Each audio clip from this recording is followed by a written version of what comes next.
बिस्मिल्लाहिर्रहमानिर्रहीम। अस्सलाम वालेकुम। कुरान मजीद और रमज़ान का आपस में बड़ा गहरा ताल्लुक़ है। जैसा कि आप सब जानते हैं कि कुरान मजीद का नुज़ूल भी इसी महीने में हुआ। इस हवाले से कुरान मजीद और रमज़ान को बहुत ही ज़्यादा अहमियत भी हासिल है।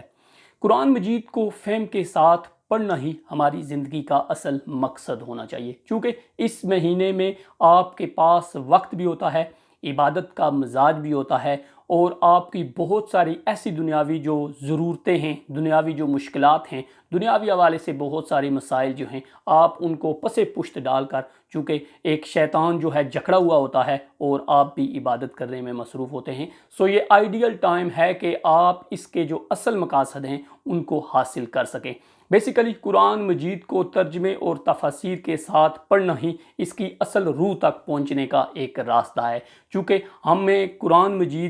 कुरान मजीद अरबी ज़बान में है और अरबी ज़बान में हमें महारत हासिल नहीं है, इसलिए हमें बहुत सारे मसाइल का सामना भी करना पड़ता है। लेकिन इस हवाले से आप अपनी लोकल ज़बान में, आप अपनी ज़बान में इसके तर्जमे और तफसीर हासिल कर सकते हैं और इसको सही मकासद के साथ, सही मानू के साथ पढ़कर अपनी ज़िंदगी के ऊपर लागू कर सकते हैं। इसका बेहतरीन तरीका यह है कि इस महीने में आप इस कुरान मजीद को जब भी पढ़ें, तर्जमे और तफसीर के साथ अपने साथ एक कलम और पेपर भी रखिए, ताकि जब भी आपको कोई उस वक्त मुश्किल पेश आ रही हो या उस वक्त जो आपके ज़हन में सवालात जन्म ले रहे हों, उनको आप तहरीर कर लें। क्योंकि ये लॉन्ग टाइम में आपको इस रमज़ान के बाद जब आप रूटीन में कुरान पाक को पढ़ेंगे और आपको मसाइल का सामना करना पड़ेगा, तो वो वर्का, वो पेपर जो है, जो आपकी तहरीर है, आपको मुस्तकबिल में बहुत ज़्यादा फ़ायदा पहुंचाएगी। इस हवाले से इस वीडियो का मकसद ये है कि आप इस रमज़ान में